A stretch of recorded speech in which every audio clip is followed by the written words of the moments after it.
আসসালামু আলাইকুম, কেমন আছেন সবাই? আশা করি সবাই ভালো আছেন। বরাবরের মতো ইলেকট্রিক আইডিয়া বিডির পক্ষ থেকে সবাইকে আন্তরিক শুভেচ্ছা ও অভিনন্দন। আজকের যে ভিডিওটি অবশ্যই অনেকটা ইম্পোর্টেন্ট একটি ভিডিও। আমাদের যে ডিজিটাল ওয়েট মিটার, তো সেই ওয়েট মিটারগুলা যদি উল্টাপাল্টা কাজ করে, ১ কেজির প্রোডাক্টস যদি কোনো মাল থাকে, তো সেটা যদি পরবর্তীতে কম বেশি হয় তাহলে কিন্তু ওজন করা অনেকটাই প্রবলেম। তো ডিজিটাল ওয়েট মিটার কিভাবে মেরামত করা যায়, তো সেই নিয়ে কিন্তু আজকের এই ভিডিওটি তৈরি করা। তো না টেনে সম্পূর্ণ ভিডিওটি অবশ্যই মনোযোগ দিয়ে দেখবেন, এবং আপনি যদি চ্যানেলটিতে এখনও সাবস্ক্রাইব না করে থাকেন তাহলে অবশ্যই চ্যানেলটি সাবস্ক্রাইব করবেন, কারণ ইলেকট্রিক আইডিয়া ভিডিও কখনো ফেক ভিডিও আপলোড করা হয় না। তো সেই ক্ষেত্রে আপনার ইলেকট্রিক ভিডিও যদি ভালো লাগে তাহলে অবশ্যই চ্যানেলটি সাবস্ক্রাইব করবেন। তো মিটারটি রিপেয়ার করার জন্য কিন্তু সেটা আমাদের কিন্তু অবশ্যই খুলে নিতে হবে। তো সেই কারণে এই বাহিরের যে নাটগুলা থাকে তো সেগুলা অবশ্যই খুলে নিতে হবে। তারপরে কিন্তু ভিতরের সাইডটা দেখা যাবে। তো ভিতরে সামথিং কিছু মালামাল থাকে, তো প্রয়োজনের থেকে বেশি না এবং একদম সাধারণ। তো এই মিটারটি আমি এর আগেও একটি ব্যাটারি চেঞ্জ করে দিয়েছিলাম। তো সেখানে একটি লিথিয়াম ব্যাটারি দেওয়া হয়েছিল। তো সেটা কোনো সমস্যা না, কারণ লিথিয়াম ব্যাটারি দিলেও কিন্তু এই মিটারগুলো ভালোভাবেই চলে। কারণ এই মিটারটি 3.7 ভোল্ট এবং 4 ভোল্টেই কিন্তু ভালোভাবেই রানিং হয়।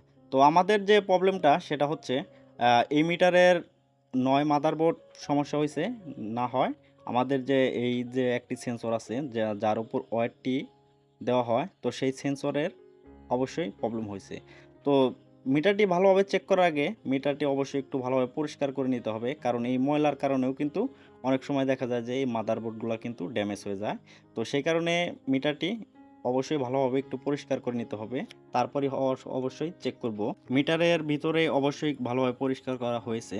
তো পরিষ্কারের শেষে এখানে যে প্রবলেমগুলো হয়, তো এর মেন প্রবলেমই হচ্ছে আমাদের যে মাদারবোর্ড। তো এই মাদারবোর্ডের কারণে কিন্তু এখানে কিন্তু এই সমস্যাগুলো বেশিরভাগ হয়ে থাকে। তো এই ছোট্ট যে সার্কিটটি দেখতে পারতেছেন, এই সার্কিটটির মাধ্যমেই কিন্তু আমাদের এই ফুল মিটারটি কিন্তু নিয়ন্ত্রণ থাকে। আর ছোট একটি ট্রান্সফরমার আছে, সেটা শুধুমাত্র চার্জিংয়ের ক্ষেত্রে প্রযোজ্য, আর বাকি কোনো কাজ নাই। তো সেই ক্ষেত্রে কিন্তু আহ, অবশ্যই একটু ভালোভাবে দেখলেই কিন্তু অবশ্যই রিপেয়ার করা যাবে। তো ব্যাটারি মনে হয় মোটামুটি ঠিক আছে, তারপর অবশ্যই কিন্তু ব্যাটারিটি কিন্তু চেক করে নেওয়া প্রয়োজন, কারণ ব্যাটারিটি নষ্ট হলেও কিন্তু কিছু না কিছু সমস্যা হতে পারে। তো সেই কারণে আগে ব্যাটারিটা একটু চেক করে নিব। এবং আমাদের যে মিটারের ওয়েট যে সেন্সরটি, তো এই ওয়েট সেন্সর কিন্তু ভালোই আছে, কারণ চেক করা হয়েছে, তো অবশ্যই ওয়েট সেন্সরটা অনেক ভালো। এবং মিটার থেকে মাদারবোর্ড যে আছে, তো সেই মাদারবোর্ডটি একদম সাইডটা আলাদা করে নিব, কারণ পার্ট বাই পার্ট একটু ভালোভাবে চেক করব এবং তারপর কিন্তু পুনরায় আবার লাগাবো। তো এই মিটারগুলার তো একদম স্যাম্পল কিন্তু মেমোরি আইসি, তো একটি মেমোরি আইসি আর বাকি যে ট্রানজিস্টরগুলো আছে, তো এই ট্রানজিস্টর এবং এই যে ছোট ছোট যে ক্যাপাসিটর, তো এই ক্যাপাসিটরের কারণেও কিন্তু এরকম সমস্যা হয়। তো এখানে ব্যাটারি কিন্তু আমাদের সম্পূর্ণ ভালো আছে, তো সেক্ষেত্রে ব্যাটারি নিয়ে কোনো চিন্তা নাই। তো এখন যে সার্কিটের যে প্রবলেমগুলা, তো এই সার্কিটটিও মোটামুটি ভালো, এবং আমাদের যে ওয়েটের যে সেন্সর বলে থাকে কেউ কেউ, তো এই সেন্সরের যে সমস্যাটা সেটা না, কারণ সেন্সরটি অবশ্যই ভালো আছে।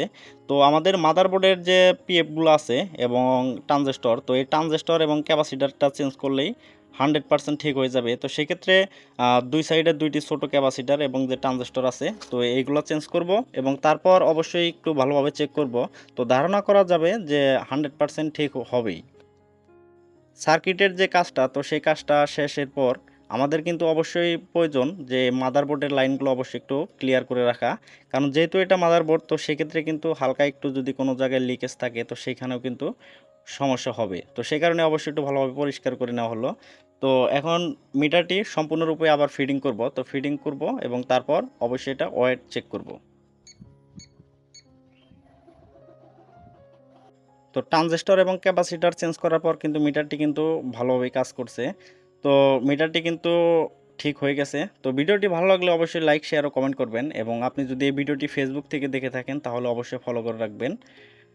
ধন্যবাদ সবাইকে, ভালো থাকবেন, সুস্থ থাকবেন।